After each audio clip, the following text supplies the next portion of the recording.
लक्ष्मीकांत बेर्डे सरांची आज फार मला आठवण होते. त्याचं कारण असं आहे, 2001 साली मी त्यांच्यावर नाटक केलं, सर आले धावून. त्या नाटकामध्ये मी छोटासा भूकंपग्रस्त मुलाची भूमिका करायचो आणि त्यावेळेस मला 125 रुपयाचं मानधन मिळायचं, पाकिट होतं तेव्हा मानधन. तेव्हा मी त्यांना म्हणलं होतं, तेव्हा मी खूप हडकुळा होतो, दात बाहेर, तेव्हा खरंच हॉरर दिसायचो.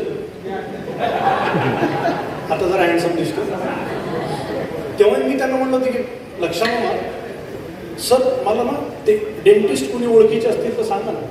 ते म्हणजे कशासाठी म्हणून नाही, ते मला जरा क्लिप लावून घ्यायचे की फार लोक माझ्यावर पंचेस मारतात, हो खूप टॉन्टिंग करतात, तर मला ते आतमध्ये घ्यायचे दात. तर लक्ष्मीकांत बेर्डे मला जवळ घेतलं, मला म्हणाले की संदीप, हा विचार कधीच मनामध्ये आणू नकोस आणि हे जे तुझे दात बाहेर आहेत ते तसेच राहू दे. काही वर्षांनी ती तुझी आयडेंटिटी बनेल आणि तुझ्या भोवतीचे चित्रपट यायला लागतील, तेव्हा तुला माझी आठवण होईल. तर मला आज लक्ष्मीकांत बेर्डे सरांची आठवण होती की याच्यातून खूप मोठा मेसेज त्यांनी दिला की दिसणं महत्त्वाचं नाही, असणं फार महत्त्वाचं आहे असं मला वाटतं.